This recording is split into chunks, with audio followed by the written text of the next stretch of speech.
constitutional. I'm not denying that. But what about the police, that they arrest this person and they still have to encounter the same person on the field and they exchange fire again? The third time they encounter and they exchange fire again. What about those? It is not the magistrate or the judge that exchange fire there, or the police. Maybe it's unfair, maybe it's a constitutional, maybe it's a legislation thing, but it is a problem for the police, that kind of thing, especially those serious cases. Many people that rape and kill are on bail. People that maim, rape, and kill after they've been given the bail for the same thing.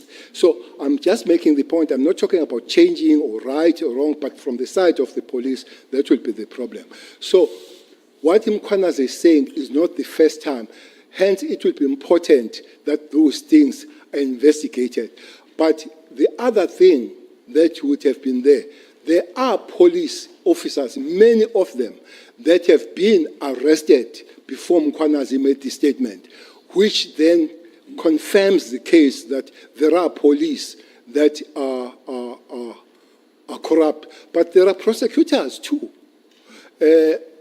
You see, especially this province, there are prosecutors that they say they can't give that.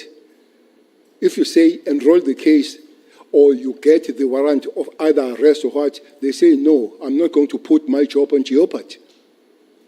Here, there is an interesting case here where the warrant of the search warrant was given to search one gentleman called J.P. Smith, his premises.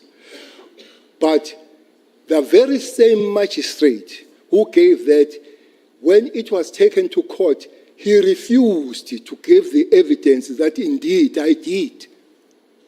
So that is that fear fact that Judge Turan is talking about. So sometimes I get worried that this process concentrates on police when the allegation by Mkhwanazi was across the justice, when the pronunciation by the judge was across justice. But I do find that the concentration here is on police, and let other people go. SC, the biggest crime in South Africa is planned in prisons. There where the real planning takes place, in prisons. I hear less about that. You see, we arrested one guy here called Barra. Well, he was shot and killed with the exchange of the police somewhere in Eastern Cape. Barra was a young man of 30 years, and he was charged with 19 dead bodies.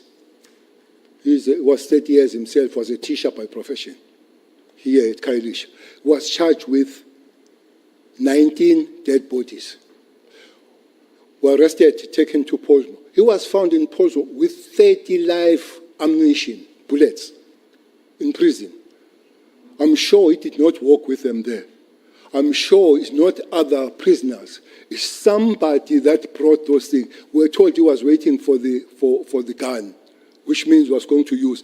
So that chain, for me, I find it limited here to police when there is this problem from the very beginning, which is the police, to the very end, which is the correctional service. Yeah, that's what General Mkhwanazi also, he includes correctional services. I hope somebody will look at the correctional service. How do they communicate? If you go to any correctional center today and you take cellular at 11 and you go there at 5, you'll find the new ones. You'll find the new. Who bring them? And those cellular, they don't walk there. That here we are, phone. Somebody brings them there. And who is that? You see, we are phoned from prison. This guy phones me. He doesn't tell the name. He says, Cele, Ndos, he called me Ndos. Phoned from somewhere in Escort. There are 3 people that are ready to go and kill Nkosi at Ulundi. They are having 3 AKs. They are in this lodge. He called by name. I phone Mkhwanazi. I say, Mkhwanazi, there is this thing. This guy refuses to tell you. Mkhwanazi goes there, he finds exactly that. He finds exactly that. 3 AKs, 5 of these guys there, ready to go and kill Nkosi. There was an exchange of fire. Some of those guys died. He finds exactly that. This information comes from prison. Okay, General, I'm sure you can give other examples, but you seem to confirm General Nkwenazi's statement in that regard, that the correctional services is also infiltrated. And we know that from the now pretty notorious case of Thabo Bester, where you organize your own escape and you leave a body in your cell. But let's move on from there. Let's talk about the when you were appointed minister in 2018, and then the establishment of the interministerial committee. Chairperson, there has been a problem in KZN of political violence en masse, but after elections, it was some sort of organized kind of, and then the people were dying, especially at the level of local leadership politically, and also the councillors. I've listened to say that it was more of the ANC councillors. No, it's across the board. Quite several of the NFP, ANC, IFP, even EFF, DA, as we speak now, we're dealing with it. Those that are dealing with it, I left when they were dealing with it at Mbofana. The councillor that killed the family stood outside and banned the whole family and said his house has been banned. And I'm sure that guy didn't know that there's something called forensic. And the forensic discovered that he has done it, he has been sentenced and all that. It's happening. So, President visited the murder scene of Kashana Mngunu, who was a councillor there in Maritzburg. And from there, he made a call on the ministers of, I guess, were 4 ministries. That was police, defense, justice, this was together with the correctional service, and state security. So he says the ministers of these ministries, for me, interministerial is made by ministries rather than ministers. That's my understanding. That interministerial is made by ministries. Why so? Because those ministers immediately went to KZN. Was a Minister of Police, Cele, was a Minister of Justice, Masuta, was a Minister of State Security, Duba, the term was a Minister of Defense, Mapisa Ngagula. And then, when the elections came, and then there was a Minister of Police, and there was Minister of Justice, who's not Masuta now, but Lamula. There was a minister later, Mdise, and there was initially, there was only a deputy minister when it comes to state security, which was Zizugodwa, and later Nchabeni came on board. So they continued with the interministerial because these ministries were there. So interministers is ministers that move, but ministries, they stay there, and whoever is there continues. That's how I understand. So what was the mandate of the interministerial committee? The mandate was to go to KZN, specifically, sort the political violence, the matters that were taking place there, which were quite bad. Almost every week a political figure was dying there. So was to go there and sort that thing, investigate, arrest, prevent, and stabilize the province.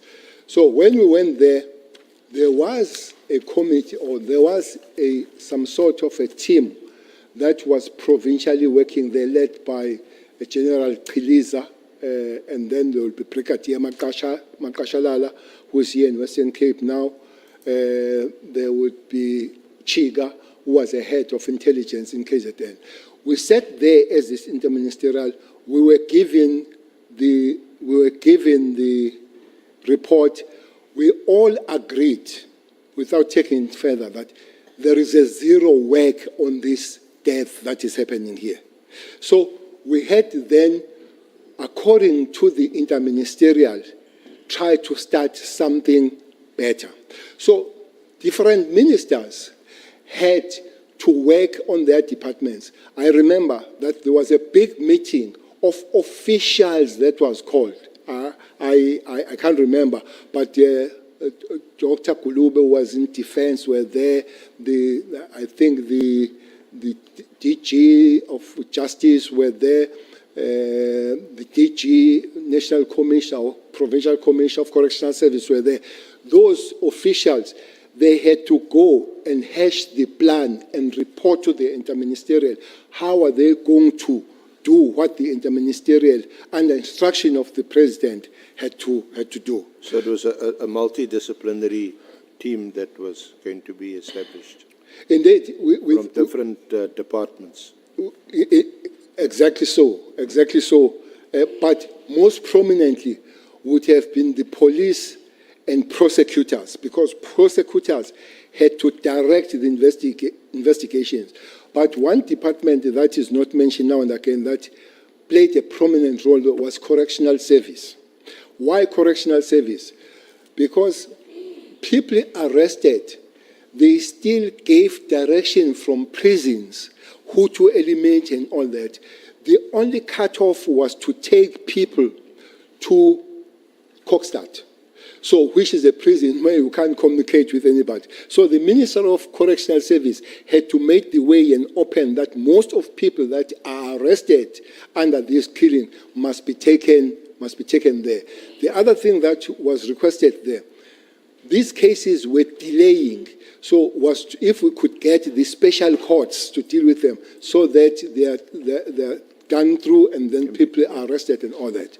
So these departments were really working together, from the ministers to the top officials and down to the real team that was working down there.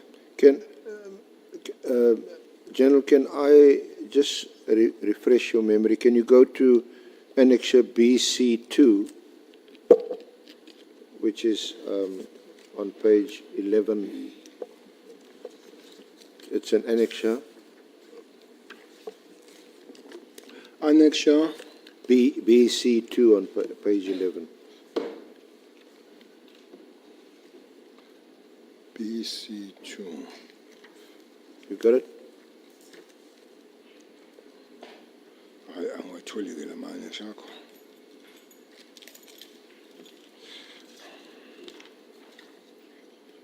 Oh, okay.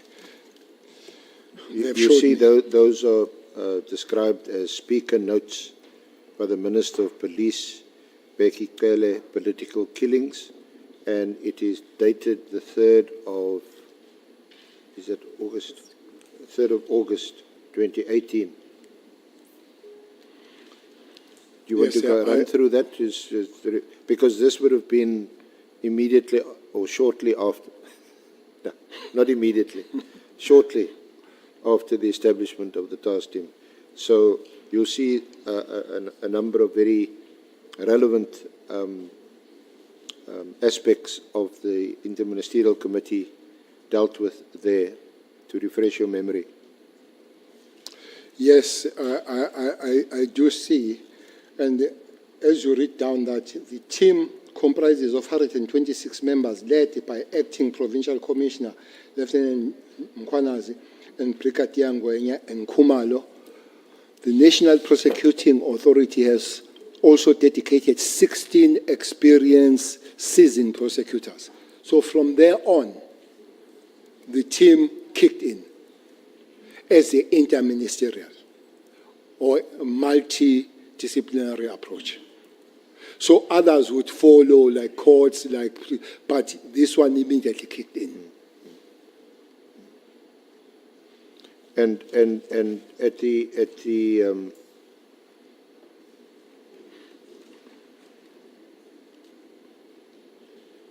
and subsequent to this, the Nkwanazi and Kumalo, they would report on a 2-yearly base, or they would report to the Interministerial Committee twice a year on progress or on what they were doing, and you would then hold a press conference, the IMC, and you were, because you're the key person involved as Minister of Police, you would then address the media based on the reports you were getting from the political killing stars team. Well, there were several of these briefings. People responsible will be invited to go down. If you're there, you can see. I'm referring to. Go to page 16 also of the annexures. Page 16. Annexure BC3 starts on page 15, and you can. There's a summary of the media briefings. Yes. And your yes. statements on page 16. 21 May 2018, 3 August 2018, that's the one you've just referred to. 13 September 2018, March 2019, June 2021, February 2022, 6 September 2023. And I think your last press briefing was in March. It's not here, but in March 2024. That was the last press briefing. Well, initially, these briefings were intense because of the work starting, but as the work happens, they become a bit slow. But the members of the IMC will go and be briefed. Mostly would be briefed by the officials of the departments, having been briefed by the task team. There will be members of the task team, especially the higher echelons like Kumalo, like Gwenya, like Mkwanazi, and all those, and those that would have been invited, and the prosecutors and the people from correctional service. I remember that Ngele would be there. So that's how it would happen, and then there would be a media briefing. The media briefing, most of the time, it would not be Cele sitting alone. There would be other members of the task team sitting there and giving update of what has happened with the task team going down, and that last meeting would be the 5th of September 2023. But that was not the last activity. The team itself was invited. The PKTT. I saw some N on it now. I'm not sure about it. So Minister Nkunu put the N there okay. in front. I don't know N. So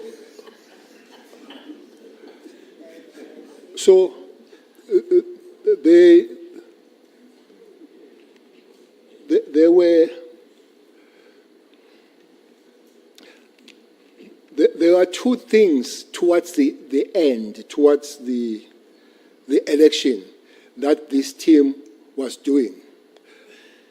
There is a major operation that they do at Kwanongoma, where Mpangazita comes from, where in the municipality, they have arrested the municipality manager, the finance manager, and the supply chain manager. They are all arrested by this team. So I had a lady called Diaz. asking. Before you get to the Yeah, lady called okay, the house, fine. Can I please interject you? Okay. You referred also to the 5th of September. 2023. That's an important meeting, an interministerial committee meeting. Can I refer you to paragraph 47 on page 17 of your statement?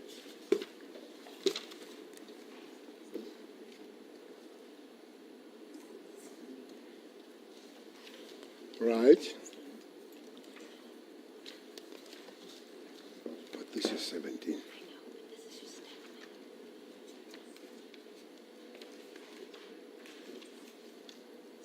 Okay. Because this is important in the context of Minister Nkunu's evidence or contention that the PKTT had been dissolved, Okay. and that it was, according to him, an illegal, unlawful structure since 2022. So just talk us through some decisions that were taken at that meeting on the 5th of September and who was in attendance. Well, I'm sure the whole minutes could be available. So, present in that meeting, I think it was Cele, Lamola, Matale. And Dise and the Premier of KZN apologized. So that was interministerial then. And then I think 4 resolutions, that is on the 5th of September.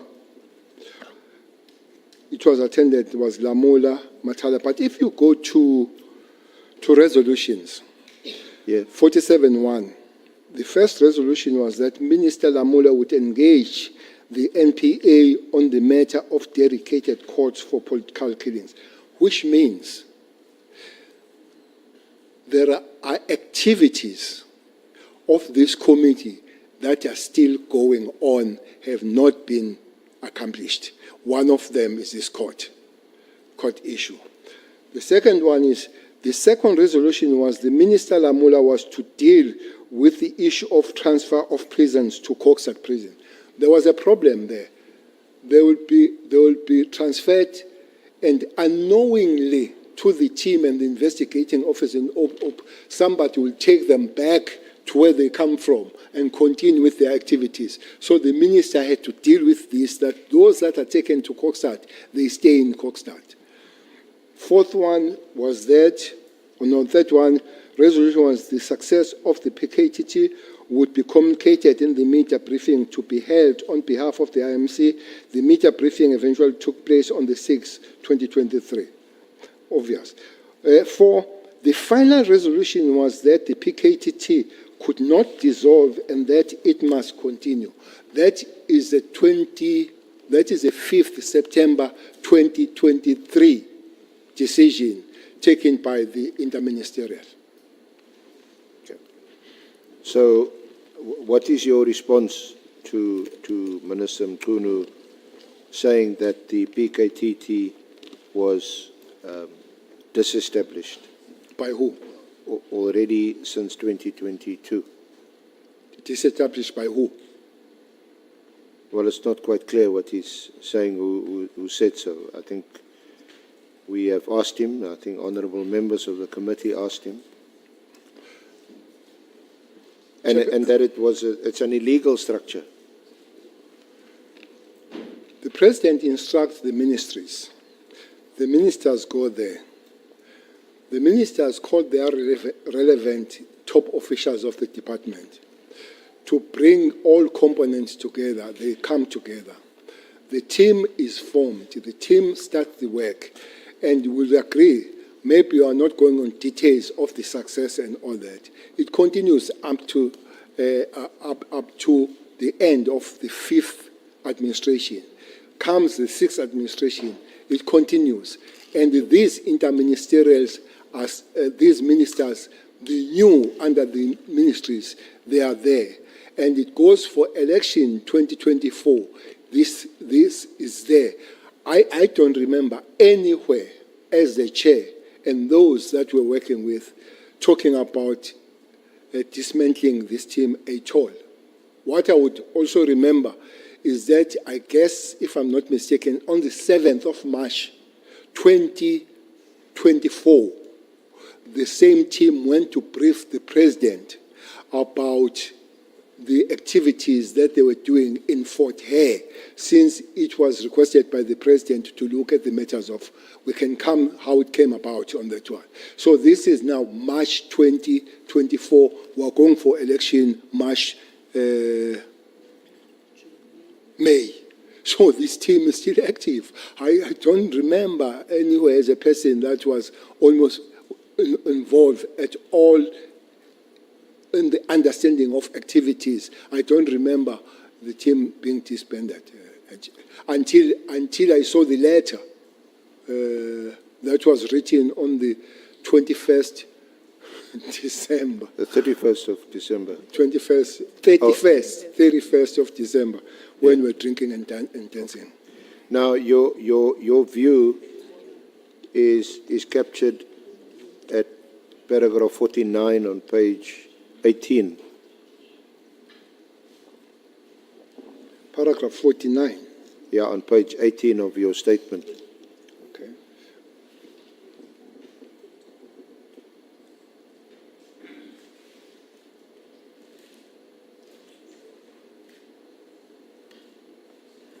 Yes, it is there. That's how. You want to read that into the record?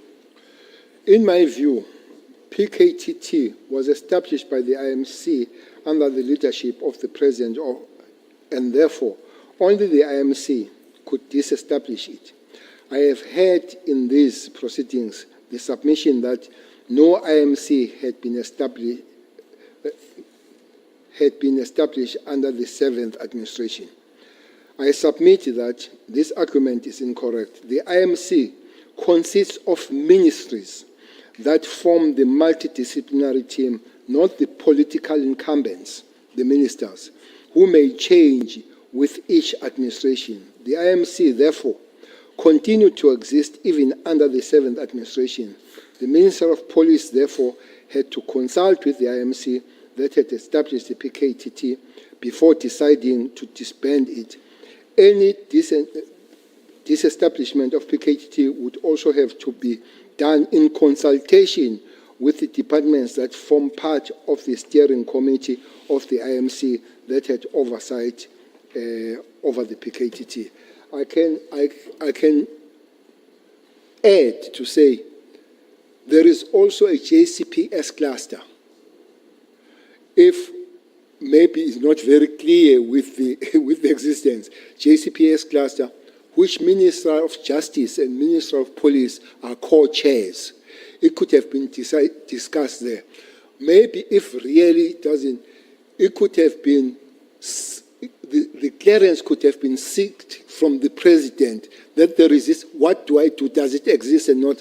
But you cannot just one swallow that makes summer here. Which is a Minister of Police that does not take on board the rest of everybody that is there to talk about this thing. I'm not going to make a conclusion whether it's illegal. I'm not a lawyer, but procedurally, I do not agree with it. The way that it has come through, it should have reversed the same way back. That will be my argument. We're going to go now to the Minister's Directive of 31 December. But just to round off on whether or not the PKTT is still in existence, you recall having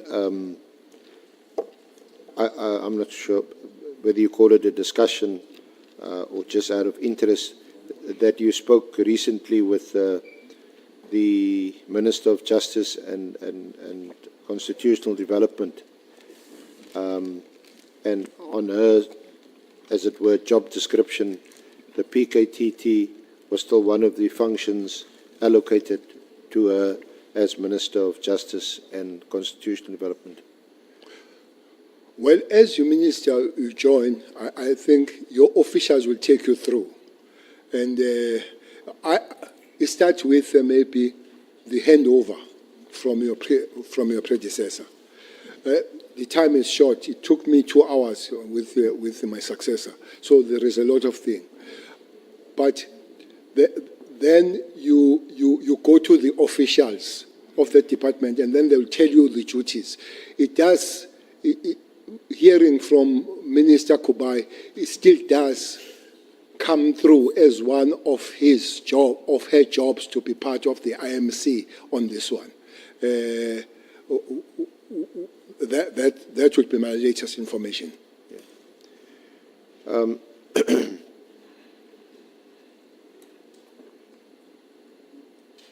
The directive of the 31st of December 2024, you'll find it next to your statement as Annexure BC4 on pages 49 to 50.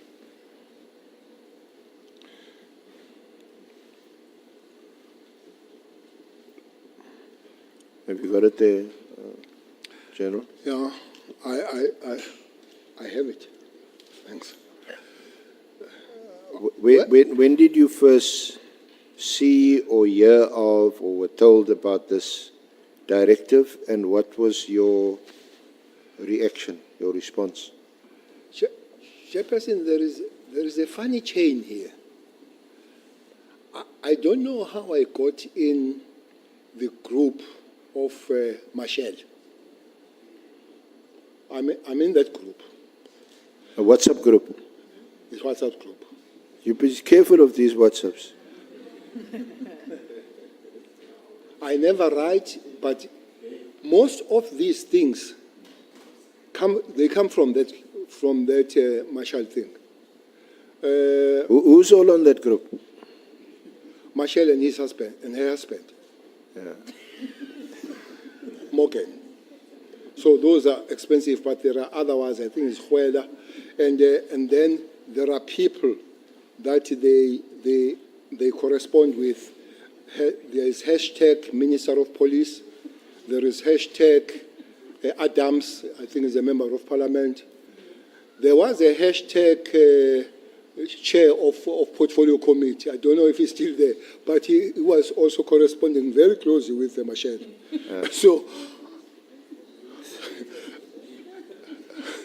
So this Machel, so you get these things, but because I don't write, I don't say anything and all that, I don't think they are aware that I'm there and reading these things. Some of them are big about me personally, that how criminal I am. So, but I don't ask anybody. I sit and I look how criminal I am. So keep quiet. But Bashir, you know, we'll come to that later. That was written by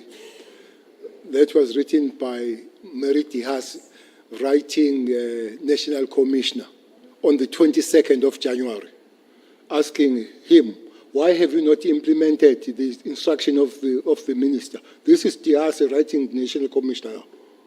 And that letter, I think it was 12 hours, that it was also on Machel. But Machel is quite big. So I received these things from Machel. I hope they won't disestablish me now out of... Not immediately anyway. Because it provides a good information, what's the thinking about this hashtag minister, him, and they also pray and all this. Sometimes they speak a lot of Sotho, so then I'll have a problem. But when they speak English and all that. So when I saw this letter, I said, but this can't be. This can't be. There are three elements there, which is a border issues, no much discussions. One can come on that if it needs be.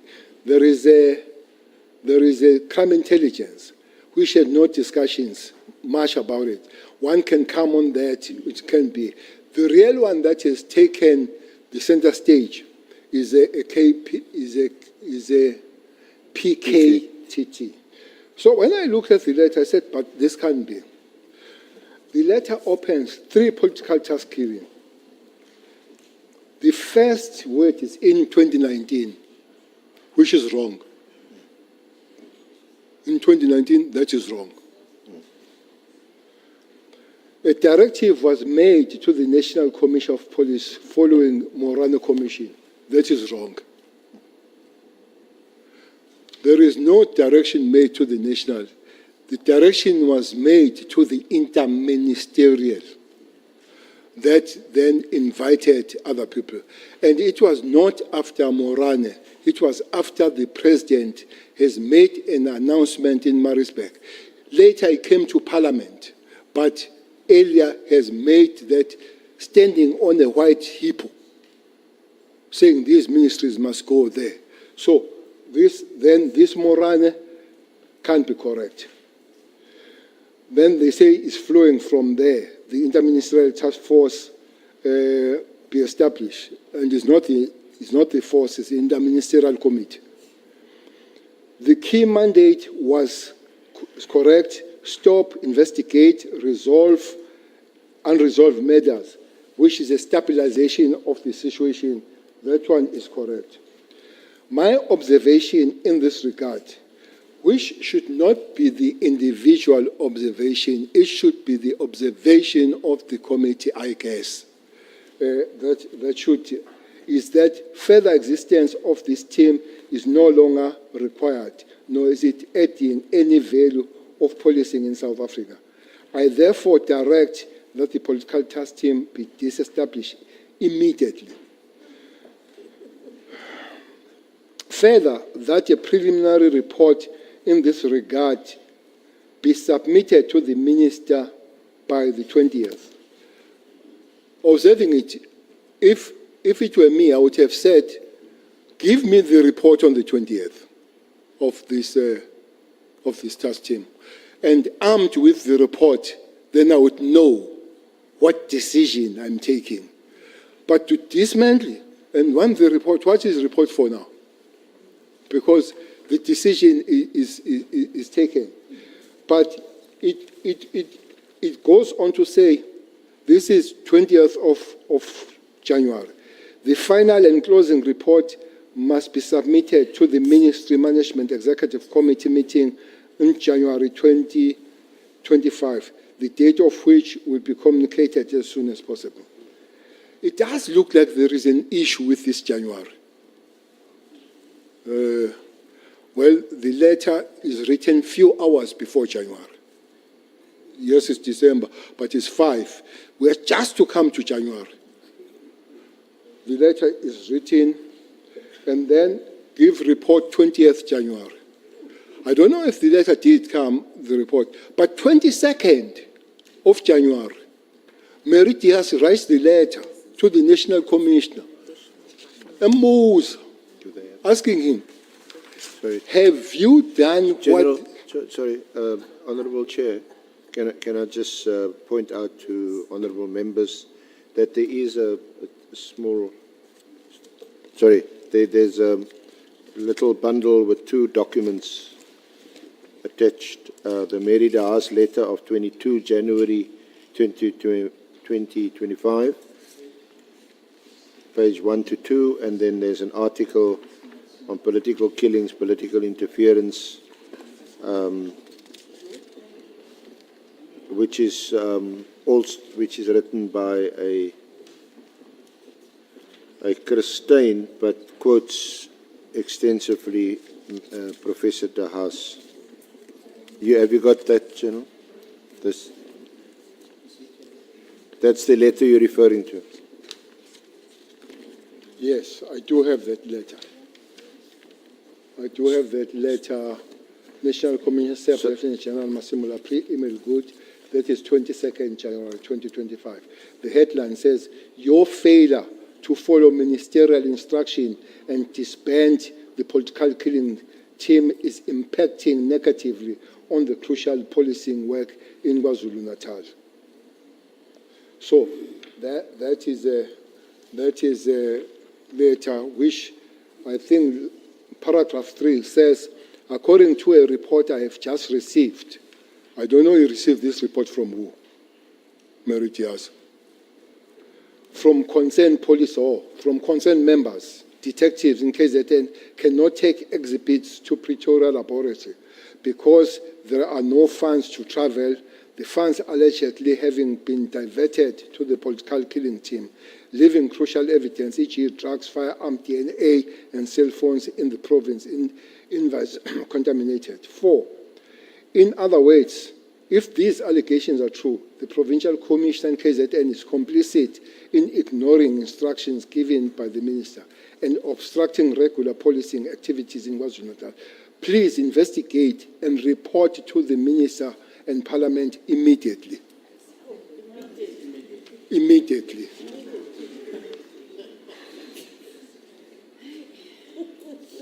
So you were saying, you were somehow suggesting that there's a whole confluence, a whole getting together of factors in January 2025, immediately, shortly after the directive of 31 December 2025, which you found quite... It does look like there was something about January. Yeah. I don't know what is it. But my take with all this process, Chairperson, it starts with Mary writing the letter on October. And I found some similarities of the content of the letter, because this immediately is also there in that letter. That letter is on pages 51 through to 58. That is October. So then there is a discussion of a certain stain on his written opinion piece, if it is opinion piece. Very excited to say the minister or the professor has instructed the national commissioner to disband. And 31st January happens, 31st December happens. And January, Mary, who wrote in October, comes back now, not to the minister now, to the national commissioner.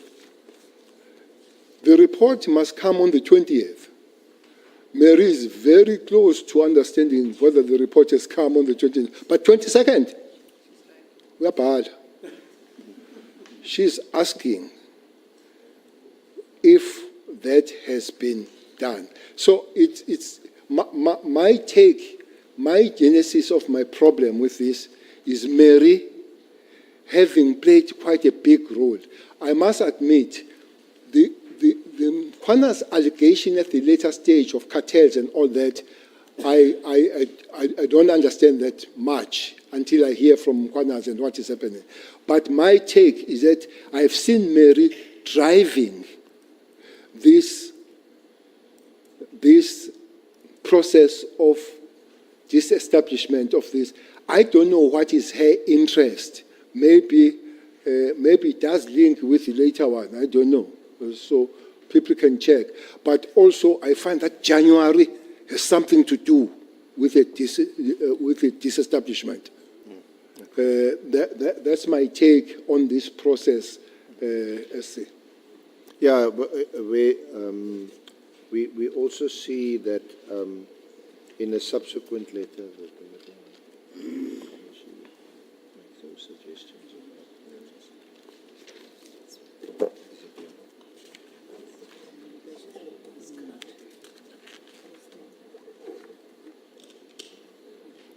in fact, we also, I think I've flagged it.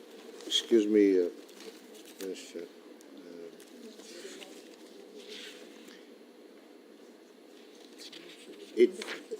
It's the same, if you go to page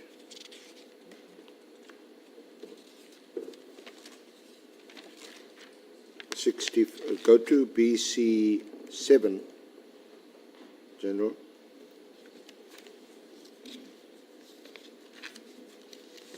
Which is on page 65.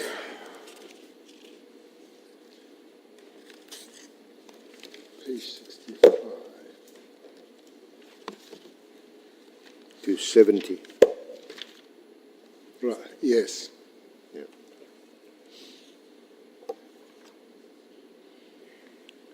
Where she makes, if you go to the bottom, well, the document which appeared in the KZN Monitor, it starts off with reference to the 31 December 2024 Minister Mkunu's directive.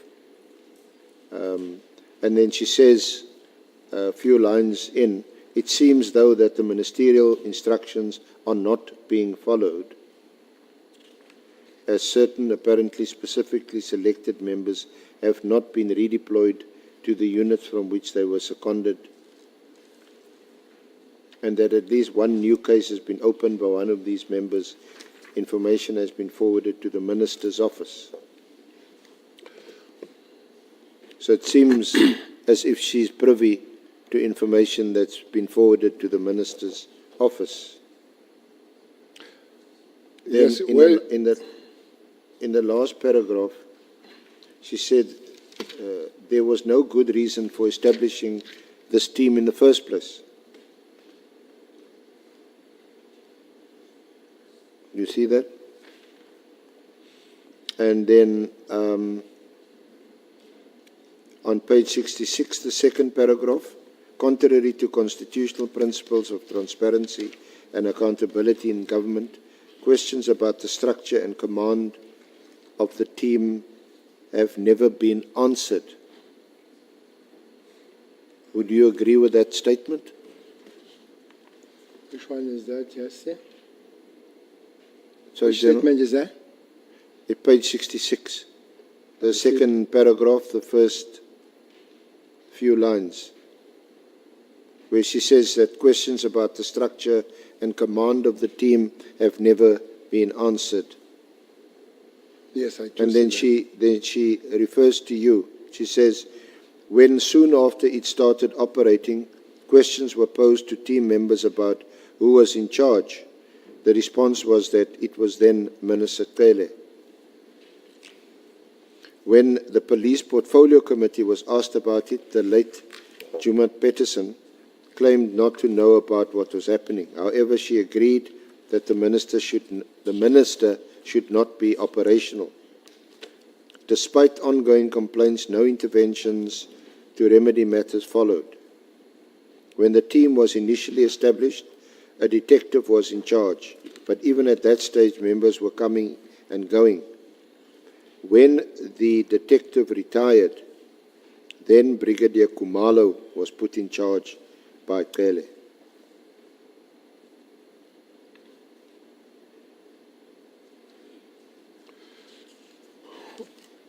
Well, I met Khumalo when the team was established, 2018. 2018. I didn't know him before that. He's one. He was a brigadier. Very few. I think Mkhonas was a brigadier, and among the brigadiers, I would know him and maybe those that were in communication. But brigadiers are quite far to know them all. So Khumalo, I didn't know him. That's the first one. The second one, SC. Ministers of police are just unlucky. They appoint nobody. They appoint nobody. Even the national commissioners, they don't appoint them. The president does. And then the commissioners appoint the structure as per the constitution of command and control. So there is no minister. If I have any... we discussed this, but in terms of the the Police Act, the minister appoints the head of the Hawks. Yeah, that's the only person, But according no to the other law. appointments is you the say only are person made by that the you minister. appoint, yes. So that the Hawks. But when it comes to the South African Police Service and all that, that is so Cele could not then have been appointed Khumalo. Even if Cele wanted to appoint Khumalo, had to explain to the rest of the ministers that were part of the interministerial what is this.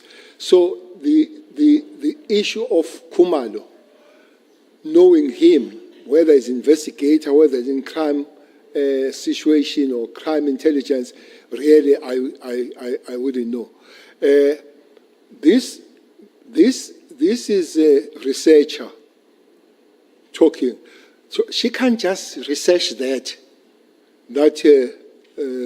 ministers don't appoint an accomplished researcher.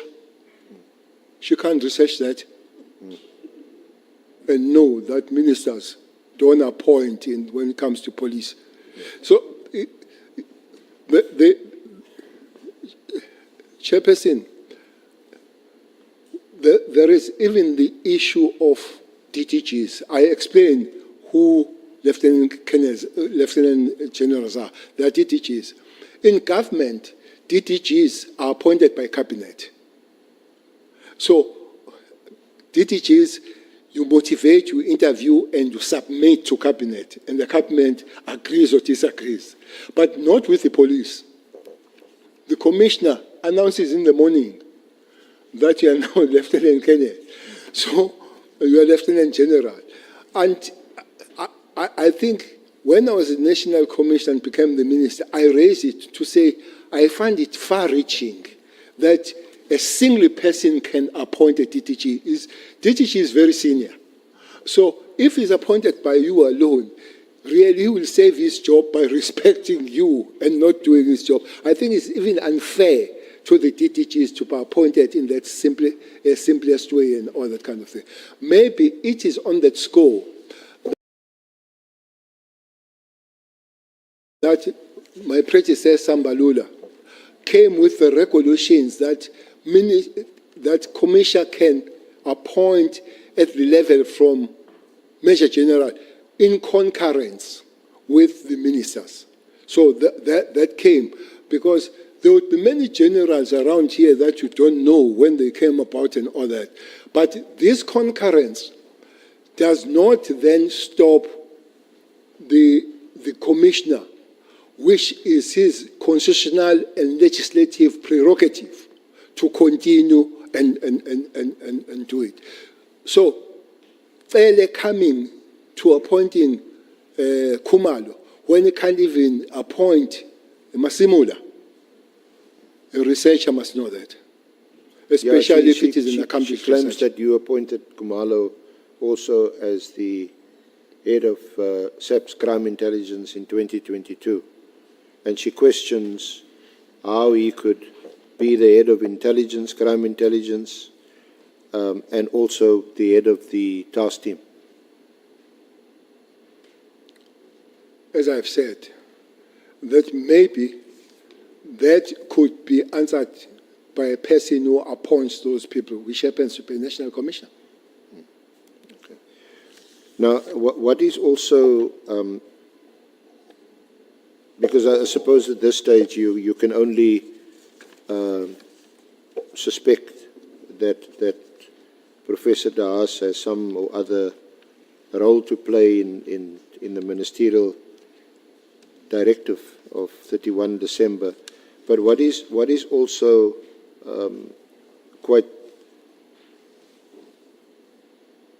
interesting is that yesterday when the Minister Mkhunu concluded his evidence, he made two recommendations to this honourable committee. One of them is that the three oversight bodies currently in place as part of the overall security apparatus, IPID, IDEC, DPCI, that these bodies should all be merged. What paragraph is there? Yeah, I'm just paraphrasing, but you'll find it at page 52, which is in her letter of 31 October 2024. This is one of those letters which the minister says informed, amongst other things, not everything, there's a whole range of things, but this is one of the letters that informed his decision of 31 December. But here she says, if it were feasible, it would be to establish an ombuds oversight body headed by a retired judge of integrity and extensive experience in the field of criminal and policing matters. So that's the one, and then the other recommendation you'll find in her piece in the KZN Monitor on page 69 and 70, that where she says on page 69 at the bottom, the dismantlement of this task team has been long overdue, but the continuing irregular activities, ignoring a legitimate ministerial instruction, require sanctions to be brought against its leadership. The next step must also include a full audit of the expenses, including whether they are being met from provincial budgets or even from crime intelligence services, which Kumalo also heads. So that would you also find that interesting? There seems to be a correlation between what she contends, claims in her writings, and decisions taken by Minister Mchunu. But further reading there says Parliament, the Minister and the Auditor General must demand full financial accountability for all the money which has been spent. Yeah, she demanded that the Auditor General do a full I think audit. those were last recommendations made yesterday. They tally with what is coming from what Mary Dihas is saying. Yeah. Did you speak to Minister Mchunu about his directive of 31 December 2024?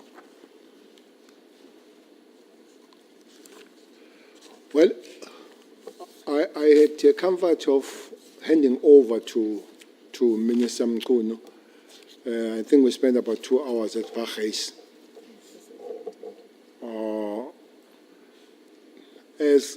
As I left the office, I said, I'm a phone away. This could be a difficult environment, I must say. That environment is difficult and energy sapping to be a Minister of Police. Energy sapping. Yeah, no doubt about it. It's energy sapping. It's one of the most difficult jobs to be a Minister of Police. So I said, you pick up and you talk. Well, that did not happen. I don't think I've ever received the call until I see these things, and I approach him somewhere in January in one of the meetings to say, I see these letters from Auntie Mary. Can we talk about it so that we see how they go? Because my main fear was a wrong genesis of the letter he has written. That the genesis of the letter was wrong. There is no morale here and all that kind of thing. There is no 2019. So maybe if the better information comes, and I don't think I was entertained. I was told that the process is going to continue and no stoppage. And I think the 13th in Khayelitsha, I went to the president. I said, Mr. President, can you pull us together with Minister Kono, maybe yourself or just two of us, to take one through on the matters So that was on January 8th, yeah, but January 8th was when on you January met with the 13th. president. It was on 13th, not 8th. And then there was no comfort in trying to have that communication. So, indeed, then we did not talk about the matter.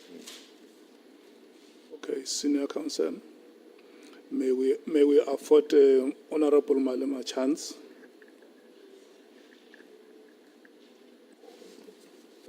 Chair, I was asking if someone has got a picture of Mary Dihasi to put it there. Auntie Mary.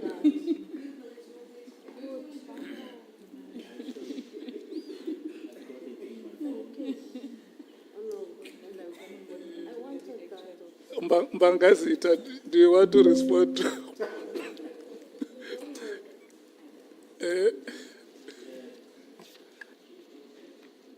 Yes, Honorable Chairperson. I was actually saying that I've got her picture on my phone, and I can volunteer to actually share it with him.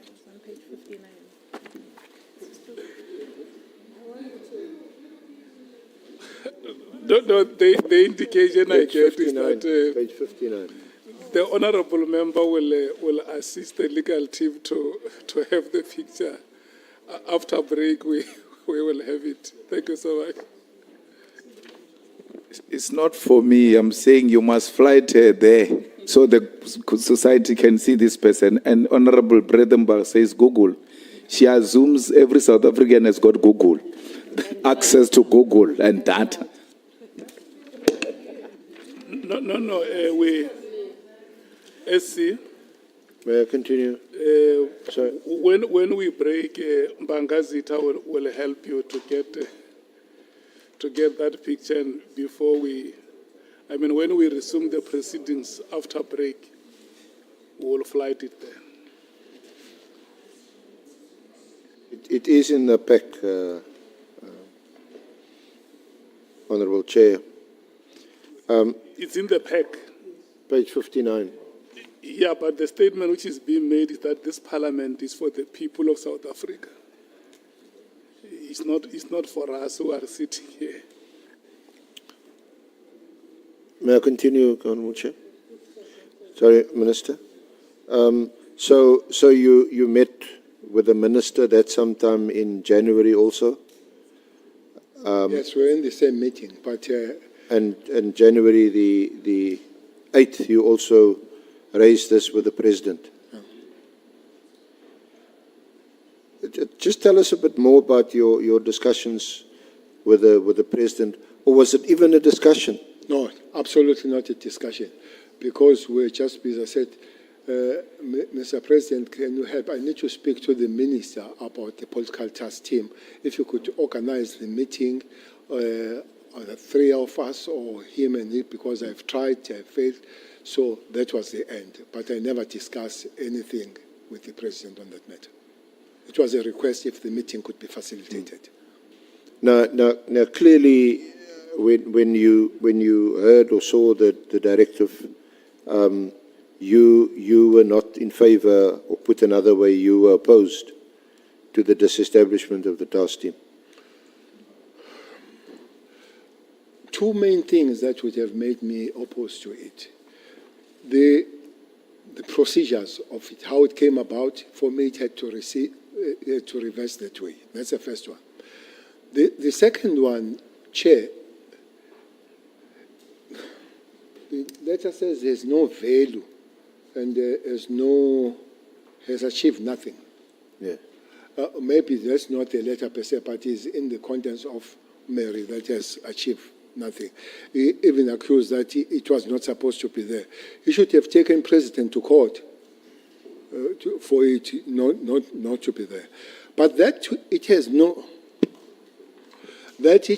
value and all, I would not agree. Chairperson, In that province,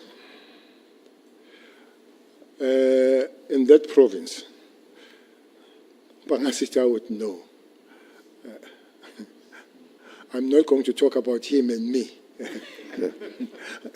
But in that province, things do flare up now and again. The mandate of this team is to investigate, arrest those people, and create stability. So here they say its work either is done and all that. It's not done. There are cases there. One of the biggest cases that the team is dealing is Nongoma, where the manager, the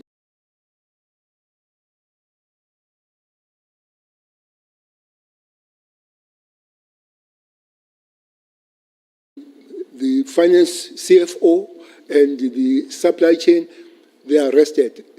Their arrest, as Mary argues that they are not supposed to, their arrest comes from the matter of Councillor Mkhunu, 75-year-old.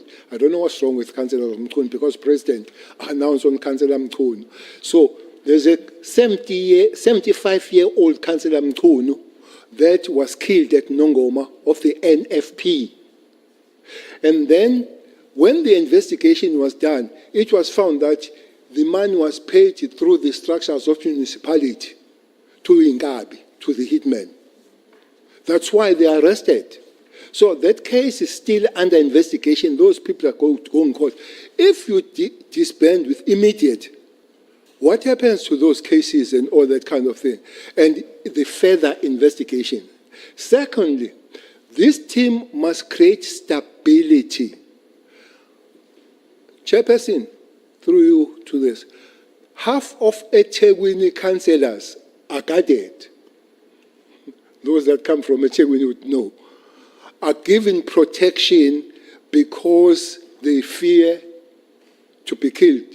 Mostly there would be ANC and IFP. They are still under guard. The municipality pays extra money, pays extra cars for them, pays extra SNT, pays overtime for those policemen. So this stability, for me, is not there. I don't know in other places, but councillors are still under guard. So which means, while a lot of work has been done, but the mission has not been accomplished, maybe I must say so, because there is this argument that there is a time bound for this KTT. I agree.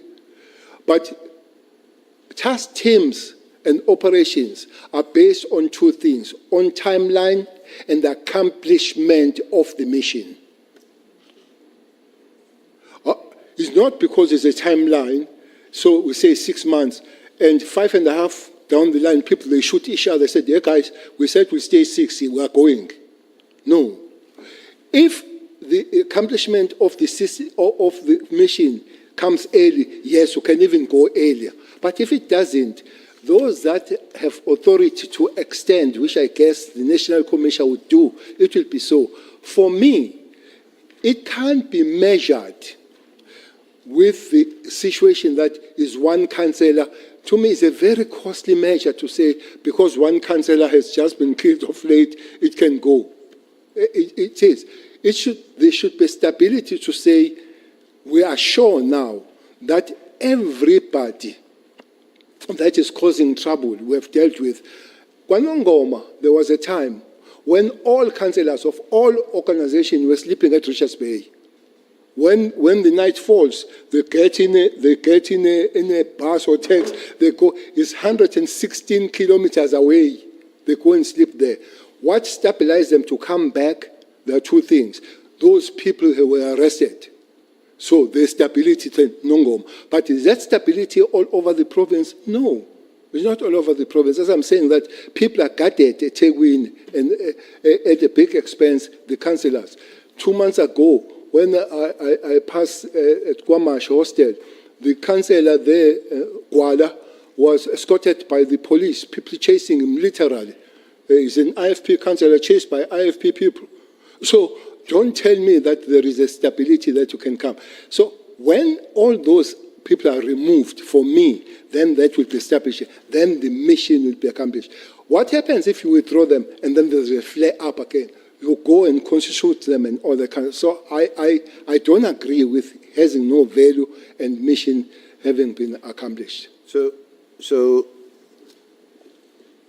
without wanting to put words in your mouth, you seem to say that one shouldn't just evaluate or analyze the successors or otherwise of the PKTT in terms of the number of arrests, the number of prosecutions, and how many years people were sentenced to jail. But where there is a period of relative calm, it could, or in your view, that's also due to the continued presence of the task team. But the letter itself does say the key mandate was to stop, investigate, resolve the unresolved. Resolve the unresolved, which means it is understood for the fact that people are still gathered, for the fact that an investigation in some municipalities, there are cases that are unresolved that need to be followed and resolved. Even the letter understands. So why do you then stop when the mission has not been accomplished? What about one of the minister's reasons or arguments also that all South Africans, all of us, deserve and are entitled to protection and to be safe, and not only a selected province or a selected group of people, like in this case, politicians, mostly councillors, but he points, for example, to murders here on the Cape Flats, as you well know, and in other parts of the country now, Westbury, other parts that we read about almost daily. And for that reason, it's not just or equitable to just have a political task team that's focused on one province and one category of persons. Chairperson, is like saying you have a bread. Instead of buying the bread for those that don't have a bread, you take the bread from the one that you all go hungry. Instead of buying the bread for those that they don't have the bread. I fully agree. We are all equal. But maybe the books that we have not equality does silently apply sometimes. Some are more equal than others. Chair, it's not true that it's only just him that takes money. From 2021, there's Operation Mkodwemvubu. That is Kwamhlabeyalingana, the cross-border crimes. In Cape Town, there is a Operation Thunder / Operation Lockdown, which takes, I don't have figures, but I would suspect that Cape Town one might be even taken more. When is my suspicion. For instance, if you bring 200 police from other provinces and they stay here at the cost of 800 rand a night, and then they go back and they bring the other lot, and they come with the cars. They don't just come alone. They come with the cars from those provinces and they will get over time the allowance that they're not at home. I think is a lot of money. So for me, then, it could not be the question of money. It should be then the question of safety of those people. To say to say only one councillor has been killed so it can withdraw, I hope people they're not going to say it's sour grapes. So there is no minister has been shot, so withdraw the PSS. Because not one has been shot there. If your measurement is one dying, why don't you withdraw those that nobody has died? So maybe it's a sour grapes because I'm not there, I don't have the PSS. But I'm trying to show that that can't be the measurement so that only one person died, so now you can withdraw. When you have expensive unit called PSS that is guarding safe people, and nobody talks about that. So for me, if you have the center of excellence, your effort is to expand it rather than go and kill where you have established excellence. That would be my argument.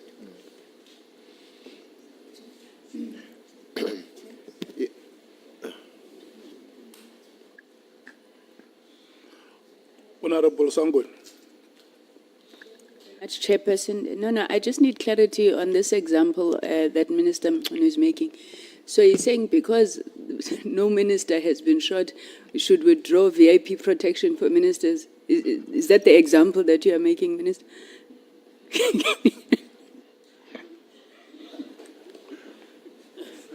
No, Chairperson, I hope it's not sour grapes. I want to make this disclaimer. I'm saying, if the measurement is that we withdraw the focus in dealing with this violence because only one person has died, we can also withdraw where there is nobody that has died. There is no minister that has been killed.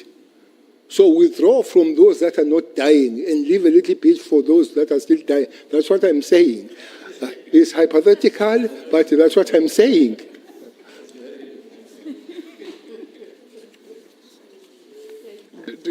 Sour grapes, I know. You want to make a follow-up for Honorable Sangwe? No, it's well said, General. SC? Thank you. Let's proceed. Proceed immediately. Yes, sir. General Cele, is there anything else you want to comment on the directive before we move on to another topic? Chairperson, I don't want to be unfair to Minister Mkhunu to say it's cut and dry that you can't make suggestions. But for me, it would have been more relevant to sit down with the National Commissioner and say, that's how I see things. Just to get some outside influence with a very tough language to say, you instruct. Ministers don't instruct national commissioners. We can sit down and put my ideas and say, but Minister, it is not so. Operationally, there is 1, 2, 3. I said, well, I didn't see that angle. That was a blind spot to me.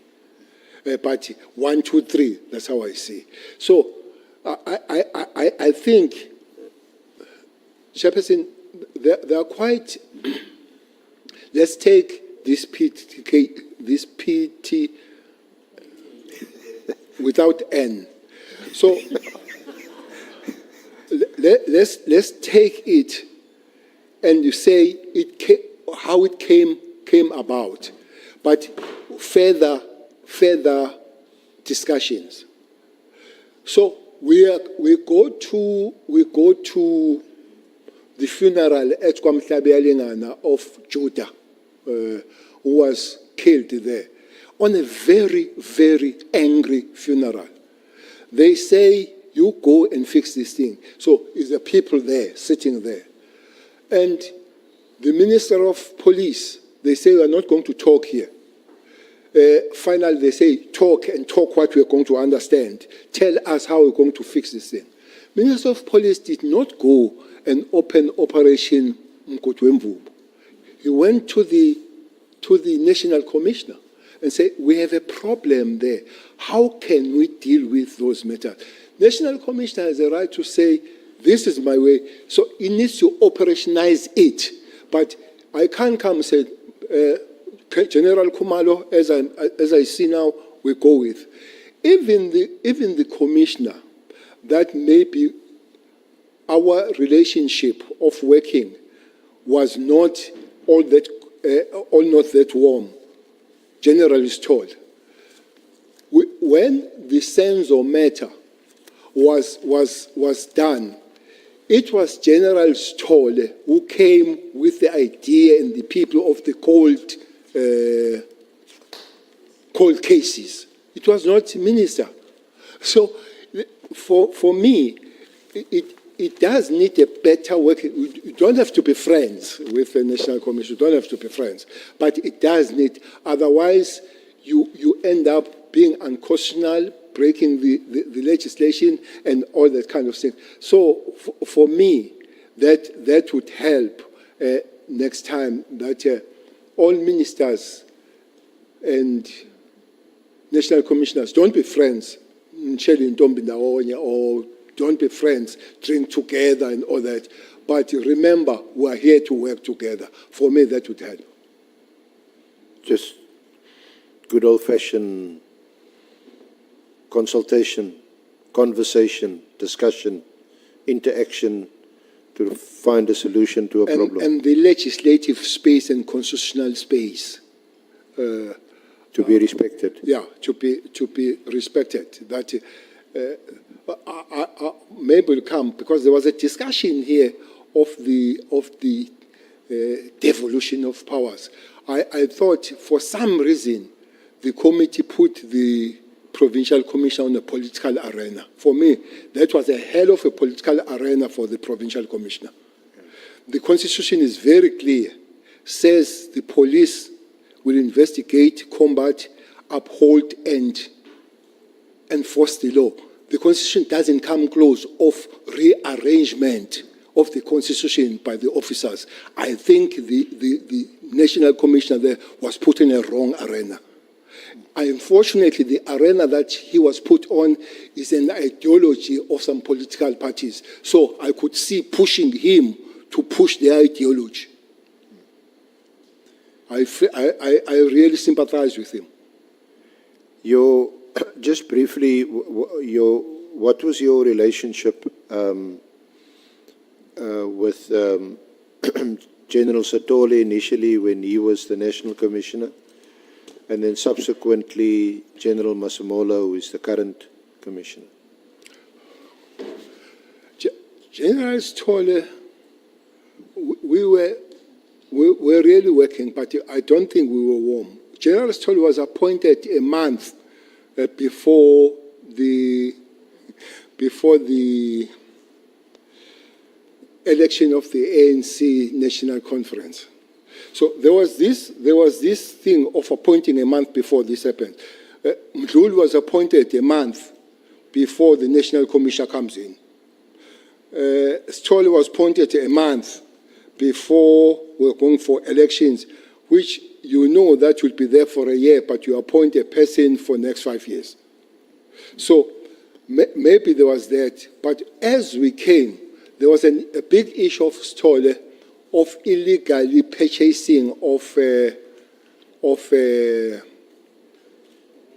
grabber, which looks like him and Minister Mbalule, they have agreed to purchase the grabber. The grabber is a listening device to you here. And unfortunately, it was used to me, the grabber, whatever the grabber or what. But it was used. I was illegally listened by my police, led by Mdluli, from December to March 2010 to 2011. So I was listened. So it's something that happens. It's supposed to be. By the way, maybe that's another legislative that legislators will have to look at. If they want to get this 205 to listen because there is a project, what police do, they take a batch of the people they want to listen to the judge, and the judge grants the permission of the batch. But in the batch, they can put the name of anybody That's how they did with me. They put Jabulani Mdlalose and they put a number of Cele. So the judge approves the batch. The judge should approve the individuals. I think the law must say so that we know that this is not abused to listen people that are not supposed to be listened. So that is a legislative maybe, because I think in the things that is supposed to happen, people will have to look at the legislative matters. The other one, before I forget, it's a law of intelligence. Chairperson, that law, I think it rests with justice. It's such cumbersome law. If the Minister of Police wants to, in his or her department, buy the equipment to work on the devices of working for information, he needs to approach the Minister of Justice. The Minister of Justice needs to invite the Minister of State Security and the Minister of Defense. And as they agree, they invite the Minister of Communication. If one minister says no, that can't work. I find it very cumbersome. That's what happened July 21. That's what happened. That the devices that were there could not be used because one minister said no to stop the spread of July 21. So I find it a very cumbersome law. So I agree that you can't have agencies that monitor people without any kind of monitoring. Maybe only the Minister of Justice rather than Minister of Communication and all that. So it's one law that I think as the members of the legislators, they go forward, they can look at it. Okay.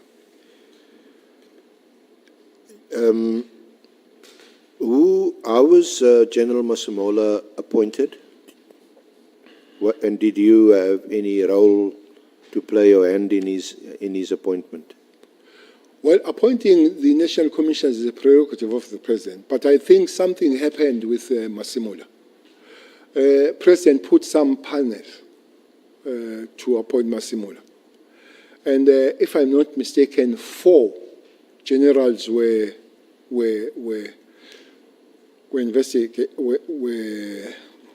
interviewed. That will be General Kwena from Northwest, General Masemola, General Vuma, and General was a provincial commissioner, Gauteng, Mawela.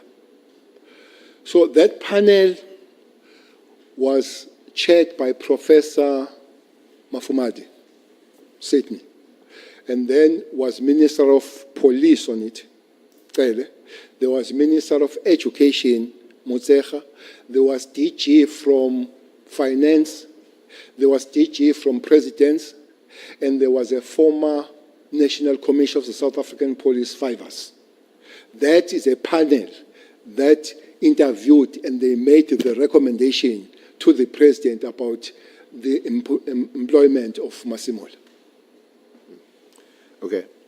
And your relationship with General Masemola? Well, absolutely not friends.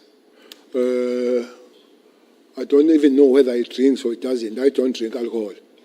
So with friends, you would know. I don't know his house and all that. But our working relationship is quite cordial. It's cordial. On many occasions, especially in the media, but it's just for your comment. You've been accused of political interference with the operations of the police, even directing the operations of the police. What do you say to such allegations? Well, I've heard that, but I've seen it written by Mary. I've seen it written. I think, I don't know, but there is a document where he writes to Parliament. When she writes to Parliament because of her fear. Yes, I'm not sure whether it's the same, but she did file a ministerial, or rather a complaint to the Portfolio Committee. Yeah, she wrote to Portfolio But Committee. I think you're referring also to Annexure BC 6 on page 59. Page 59.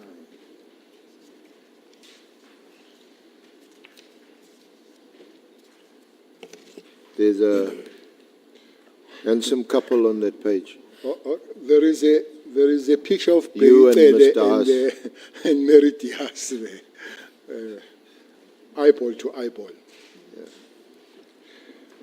Yeah, this is the this is a reference to the letter she wrote to the Parliamentary Portfolio Committee, as well as to the Speaker. This one looks like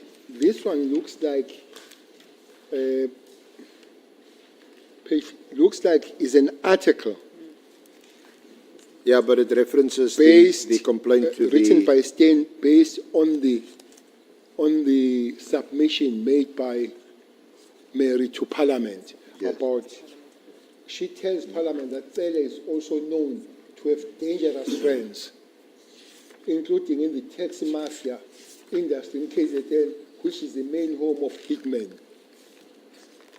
That's how she describes Cele. There is one thing that I agree with him, that there are many Zinkabi in that province. No, I wouldn't. But he says I'm a friend of them, and she's scared of me because of, that's what she says, I'm putting on record publicly with Parliament that I believe that if what I am told by police members is incorrect, Mr. Cele Bheki is endangering my personal safety. Several weeks ago, there were media reports that Mr. Cele had been telling police members that they should not give information to the media and academics. So, talks about this, about inflammatory statements and all that kind of thing. Professor Diaz reminds Parliament that she had been monitoring and researching policing for 30 years, during which time I have consistently stood up for the rights of good police members, including the trust, and even managed to raise funds for legal assistance. She points out that her work continues to present, although I have not been able to be paid for that. Professor notes that she also needs to interact with police.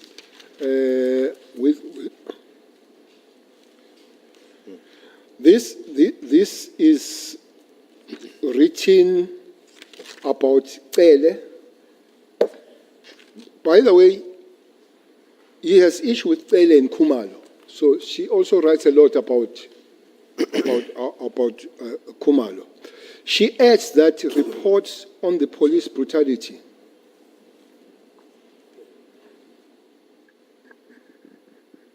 Honorable Ngola.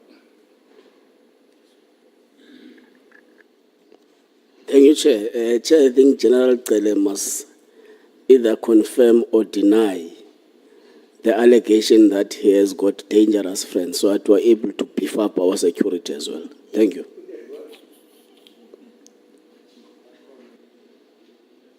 That he has what? Dangerous what? Chair, the General is reading an article or a letter or whatever that accuses him of having dangerous friends. So he must confirm or deny the allegation so that we know if there is a need as the committee to beef up our security detail as well. Thank you.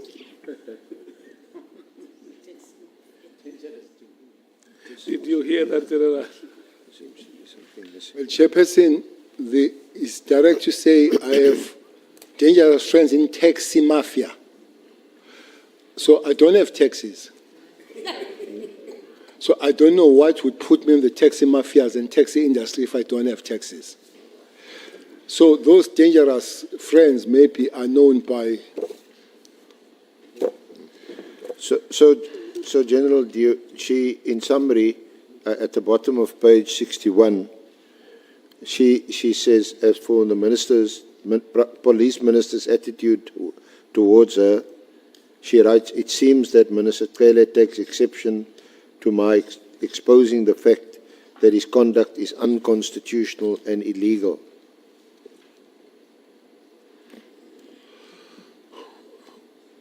Well, Mary Diaz is an anthropologist, not a judge, to find me guilty. If it is unconstitutional and illegal, she must take me to court and be found by court to be illegal and constitutional, and must strengthen her weapons of research as an anthropologist. And don't do this. I don't think I've done anything illegal and unconstitutional, as she said. She claims also at the end, on page 62, your allies in the police include apartheid-era police and agents, some of whom used state funds to order the assassination of Sindiso Magaka. Some CIS members have been implicated in the attempt to kill Tabiso Zulu, who Cele refused to protect. Others have been used at Cele's direction to try and track down Patricia Mashale. Cele is also known to have dangerous friends, including in the taxi mafia industry in KZN, which is the main home of hitmen. This is the environment in which I live and move around.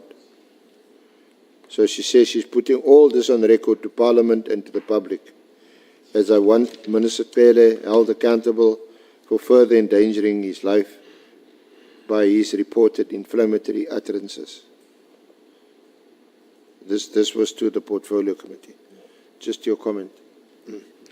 Well, I don't know. It would have been nice if Portfolio had called me. But I don't remember called by Portfolio on this matter. I guess that would be the sixth. That would be the sixth administration Portfolio, because she talks of Jumati as a chair. May her soul rest in peace. So I don't. But it would have been nice, really, to come and explain, because I guess they would have called both of us. Mary and Cele, to how to endanger. She speaks of Tabiso and Mashele. I have no time to talk about Mashele. You are in a WhatsApp group. Yeah, I know all what she thinks. I can speak about Tabiso. Tabiso is a close friend, or was a close friend of Makaka, Sindiso, the former ANC secretary that was murdered. The case is in Maritzburg, and somebody has just been sentenced there. So on that case, I was taken to public protector, Advocate Mkwebana,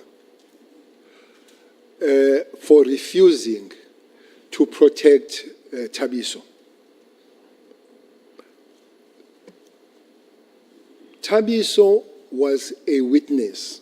So everybody knows that witnesses are protected by justice, not by South African Police Service. So I was found guilty by Mkwebana, advocate, that I have refused to protect Tabiso. So I took that to review. It was reversed. It was reversed to say, but Minister of Police could not have been part of that. You should have taken Minister of Justice. Tabiso, we did speak to him that he must go to the witness protection program. He refused. He said he wants bodyguards that will take him around and all that kind of stuff. And Mary Diaz is so close, but Mary Diaz has never revealed that Thabiso was found guilty by the court of law for the abuse of a woman. But he protects him without reservation when he has been found by the court of law of the sexual abuse. I don't know what kind of it, but that is there. So there is this double standards of Mary Diaz dealing with all of us. So for me, that would be the issue. To say I am in the taxi industry and all, there is, I think in the letter says I'm a populist, a dangerous populist that put inflammatory state and all. Really, I don't remember, and I don't have time to go to the public platform talking about Mary. You won't give me any votes. She won't. I can talk about Onomvalo and other people, so the public platform, but I can't talk about Mary really. To whip inflammatory statement and all that kind of. I just don't know. But if you follow all her writings, they're basically about Cele and Kumalo. Cele from Kumalo. So when it comes to the apartheid, police, she must show me who is not in the apartheid police. You must show me who is there. I heard the CIC, Honorable Malema, saying Tumkwanazi is a carrier police. Yes, he's an apartheid carrier police. He's not just a police. He's an apartheid carrier police. All those police were created, not necessarily crime issues, were created to make sure that black men don't survive. No doubt about that. So whether they were South African police, whether they were Venda, whether we were Putatswana, whether we were Siskai, whether we were KwaZulu police, and many of us were killed by KwaZulu police there. Whether it was Siabuswa, where Stole comes from, was a Kenelet, Siabuswa, Bantustan. So they were never created to create a safe space for South Africans, especially black South Africans. They will create space to close this. They were created to close the space that they don't breathe. By the way, deviating a little bit, I was looking at the crime stats. Crime stats were started in '96 to be announced in South Africa. There was no announcement of crime stats before then, and there were 27,000 murders. Only God knows how many were there before that. How many were there? They were not registered. Especially the death of black men in South Africa was never registered. So don't tell me about apartheid police as if they were gracious police. They were all apartheid in Bantustans. The only thing, they are human beings, they're dynamic. We have learned to work together thereafter. Wherever they come. And many of them, I must assure you, they are good police that have adapted in the new dispensation. But there are those that they have adapted and become criminals. There are those that they miss their old stations in the Bantustans and all that kind of thing. So Mary must not come to me and teach me about the Bantustan police. I know them better, what they did to me and to us, those apartheid police.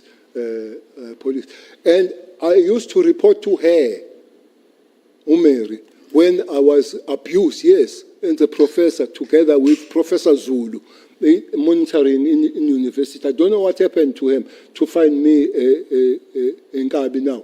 When I was chased by the police as an activist, I used to report to her that I was chased. So must not talk about apartheid police. We know better what apartheid police are.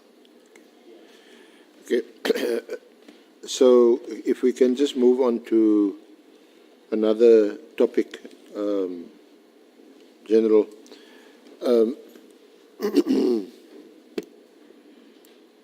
Do you know Brown Mogotsi? Have you met him? No, I don't know Brian Mahotsi. Not even as a comrade. No, I've just known him of late because he's quite big on media. I think he's the biggest person on media at the present moment. You never met him in person. No. I haven't met Brian Mahotsi. He's not on your WhatsApp. My WhatsApp? Yeah. No. Brian Mahotsi is not there. I've seen him and talking how he. When I had the name Mahotsi, that he is close to the minister, the spokesperson for the minister is Mahotsi, but is a lady. So I The have always spokesperson for the minister Minister Nkulu yeah, is Mahotsi. Yes. So, but Just one moment. Honorable Malema. Minister, do you have a WhatsApp? yes, I do. Okay, thanks. I do have a WhatsApp that I read and never write on it. Not once in life I've written either WhatsApp or any text message. With all my years with my wife, she has never received a text message from me. Not once. She said I must not say that. So with my PA that I've worked almost 20 years, Sharon, she has never received. With Mkwanazi, whom I have a lot of written messages from him, he has never received one from me. By the way, including because I saw the war between Mkwanazi and Sibia about the question of AKA that Mkwanazi did not want to report to me. But a person who reported to me the matter of AKA was Mkwanazi, who sent me the message at about 11:30 at night. So that's why it was funny for me that he does not report to politicians when they were fighting with this SBA, when he wasn't done. But himself, he can't show nobody, Honorable Malema, in the Republic of South Africa that can show you a written message that comes from Cele. Yeah, no, honorable members, the secretary of our committee is showing me a list of unanswered WhatsApp text to General Cele. Honorable Shogwe. Thank you, Chair. I wanted to ask, what is there a relationship between the two Mohotsis, the spokesperson and the other Mohotsi? Thank you. No, I don't know. I have no information, Honorable Member. May I proceed, Chair? Thank you, General. But you know Kat Matlala? Very well. Okay. I think When did you first meet Kat Matlala? I met Kat Matlala in December Of? last year, 2024, 2024. That's before the directive. That's the first time I met Kat Matlala. December 2024. I can't remember the date, but it was after the raid.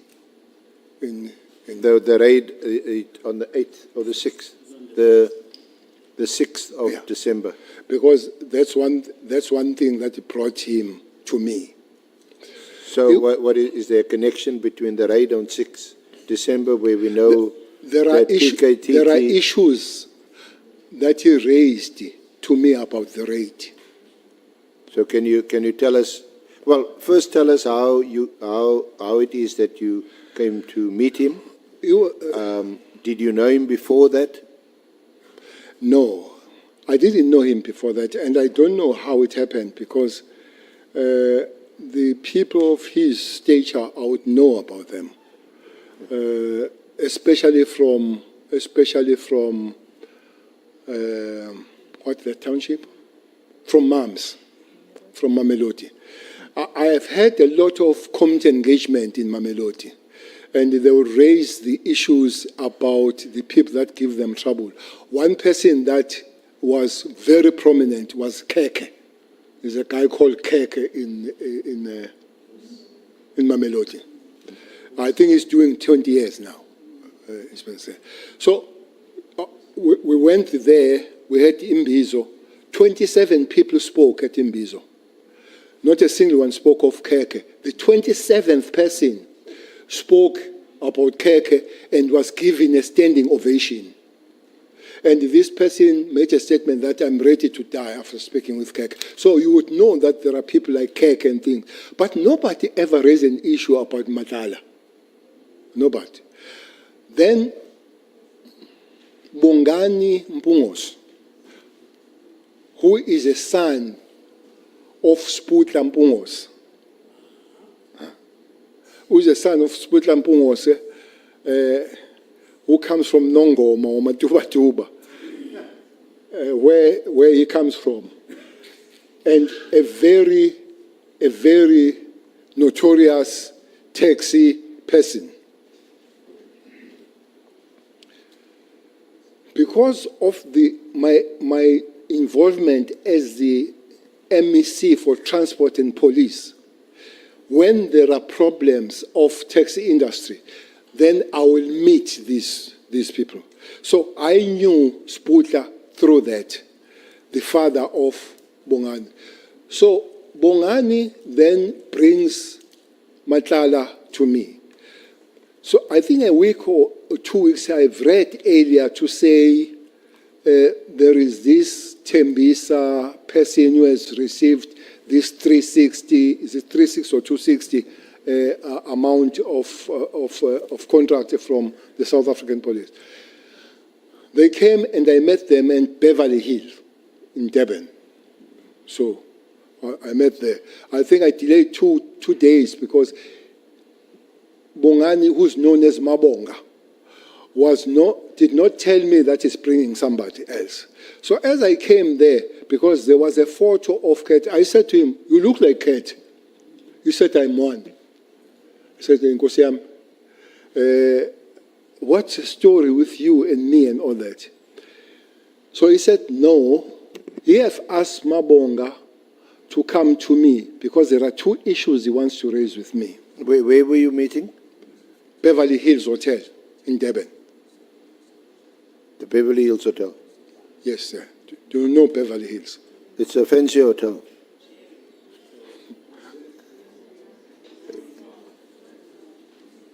Yeah, it's a very high, it's a high-end hotel. No doubt about it. It's a high-end hotel, Beverly Hills. But we met at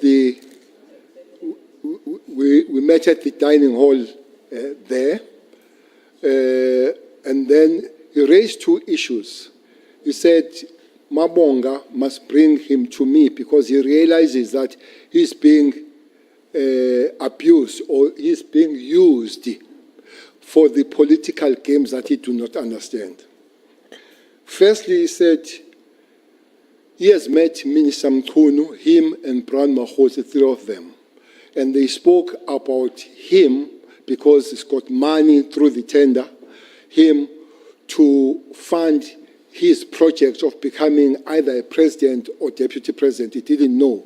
Myself, I didn't know which project was it. So that's that. But so just to be clear, so he's telling you that he met with Mogotsi and with Minister Mkhunu, yes, and it was about the funding of the project of the becoming project. a president or a deputy president. Okay, this is Kat telling me why he wanted to meet me. But what puzzled him there, for him to want to meet me, he was told by the minister that we will work together so long we don't come close to Cele and Zuma. I don't know why it mixes me with Zuma. But it looks like that's what he said, that don't come close to Cele and Zuma, so we'll work well with. So that's why he says he realized that there is a game, some political games, hence wanted to see me. Did he give any details of when they met? He met with Mogotsi and with Minister Mtunu. No, and I did not want details myself. But he didn't. The second one was about then the raid. The raid that happened, I didn't know about the raid. As I'm saying that maybe this latter part of some members of PKTT joining Gauteng, I didn't know until Kat says to me, he wants to speak to me because he was raided. He says the people that raided him woke him up as he was sleeping and bambulingu bobati vuka. Then I realized that that was a special task force. Immediately, when they come to your bathroom and they wake you up, that could be only nobody but a special task force, those capabilities. So I realized that was this. So I asked, what has happened? No, they've rated him on matters, I think on matters of accusation of drugs and all that kind of thing. So me, where do I come? No, he says, he comes to me because he realizes that he has been abused. After that, he says he has been approached by Sibia, General Sibia, to write an affidavit against Khumalo so that Khumalo can be arrested. So this cat tells me. Which Khumalo? You know Khumalo- quite a few Khumalos. No, this one, the Not head, Dr. Khumalo. the head of the CI. Yeah. The head of the CI, the leader of the PKTT. Yeah. He says, why? He said, no, I've come to you because of that. But what made me really come to you is that there is a case that is coming next week where I've taken Khumalo and his team to court for unlawful raid. So the reason is that I must take Khumalo to court so that he can lose the case and the Sibia finds the way to discipline him. That is Kat telling me the story. He goes on to say he was told or stroke the affidavit of taking Khumalo was written by Sibia to say they've stolen his Rolex and the jewelry for the wife. So they must write it so that it's not just the raid, but it's also the theft. So that's why he comes to me. He says he doesn't want to take police to court because he has just got the tender. So he doesn't want to harm his relationship with police. So Mamonga told him that I know Khumalo, so I can talk to Khumalo that they resolve the matter out of court. And indeed, I did speak to Khumalo about this thing. And I guess the lawyers did talk and the matter didn't go to court. But also what was I suggested to him that maybe it will be good if he meets Khumalo and brings Khumalo per se. I don't know if they did meet with Khumalo. But in the case, I know that did not go to court. So that's how I know Kat, and I wish I could not have met him, but now I have met him. When did you speak to Lieutenant General Khumalo? Or was it after the meeting? It had to be.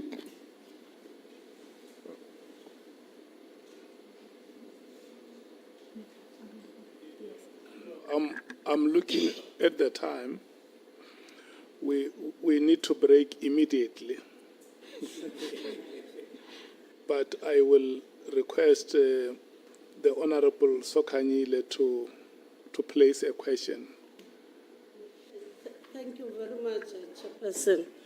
No, I thought the former minister hasn't finished. If Matlala and so come to him to say that there is this for Kumalo wrong affidavit, and Matlala has recently got the tender, then if they are saying that they've come to you to assist, they said to you, what are they going to give you? What was at stake for you, for them to assist? They didn't say anything. No, they didn't say anything but giving me the stake, and I didn't want any stake. The issue was, again, not most by Matlala. It was by the person who knows me, who is a son of a person that we worked in the taxi industry. But there was no prize. I hope prize would have been called, but there was no prize. There was no prize of it.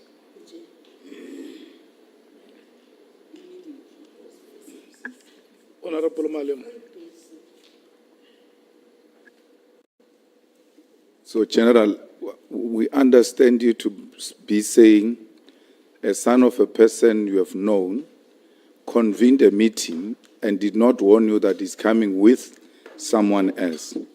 And you walked into a meeting and then you found him with Matlala, a face that looked familiar. And you immediately said to this face, "Are you not Cat?" And he was quick to agree that he's Cat. And they came to you that we thought you can help us with the following issues because we think you've got relationship with Kumal. One issue is that I'm being abused or used because I got a tender of 360 million to finance a campaign of Minister Mkhunu to become either president or a deputy president. I had a meeting with them, Mkhotsi and Mkhunu, and they can only work with me if I don't bring Cele and Zuma into the picture. And then secondly, I was raided illegally. My watch was stolen and the jewelry of my wife. And Sibia wrote an affidavit for me to sign so that if Kumalo is found guilty in court, he can be disciplined internally.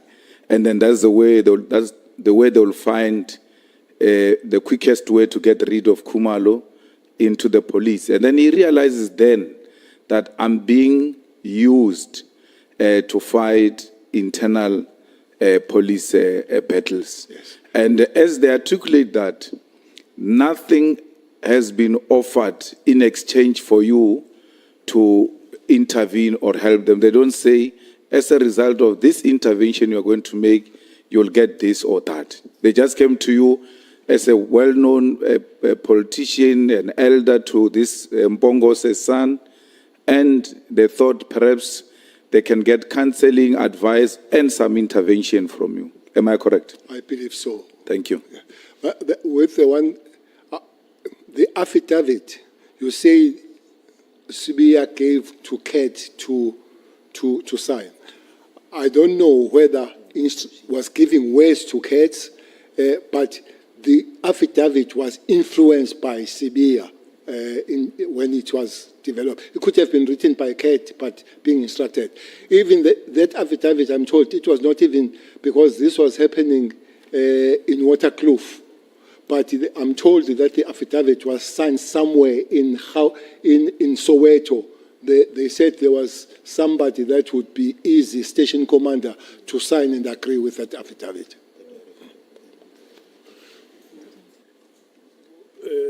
Let me check. I see the hand of Honorable Sangoni. Is there any other member who wants to speak so that we can close the list? Raise your hands, those who want to speak. Okay, Honorable Sangoni, Honorable Skosana, Honorable Nomvalo, you are third and the last. No, thanks, Chair. No, just very briefly, General. Was this Rolex and the jewelry stolen or not? So was the affidavit that Matlala deposed fake? Did he lie under oath? Because when you depose an affidavit, you make an affirmation under oath. So was the jewelry and the Rolex stolen, regardless of who stole it? Or in your interpretation or understanding of the issues, he deposed a fake affidavit? Thank you. No, I remember him very well saying there was no Rolex stolen from him. I remember him saying so. That's why he raised the issue of him being. But the issue was that they had to find the way of dealing with Khumalo. That's why I always think that even the arrest of Khumalo at the later stage has got issues. They started some time trying to arrest Khumalo some time back. May I pass, Honorable Member? Honorable Skosana. Thank you, Chair. I just wanted to ask the former Minister, Cele, the clarity that for the first time when you met Kate was in Beverly Hills Hotel. Are you confirming that under oath? Sir. Thank you, sir. Thank you, Chair. May I pass? Charlie? May I pass? Yes, thank you. Honorable Nomvan. Honorable Kusela copied my notes, Chair. I wanted to get some clarity on the jewelry issue, but it has been clarified.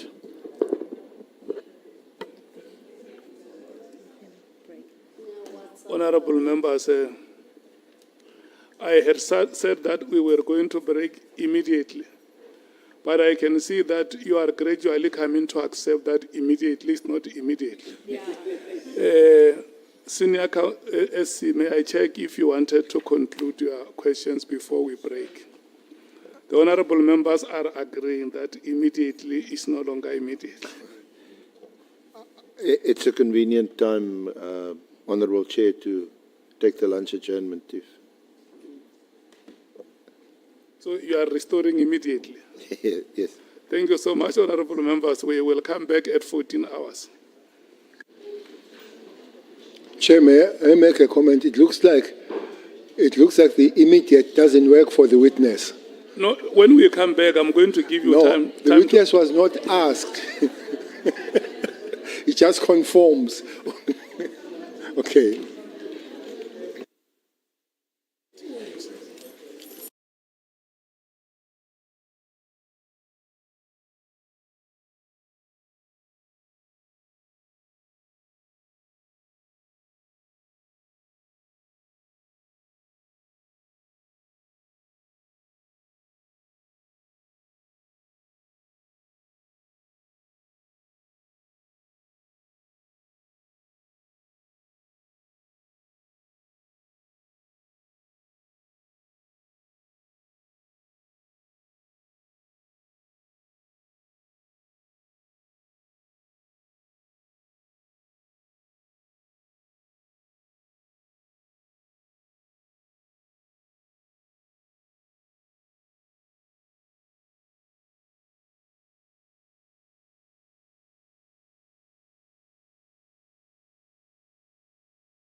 Okotshwaraganya o ntse disturb mo.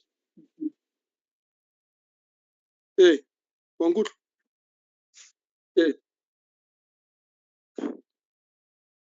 Ee.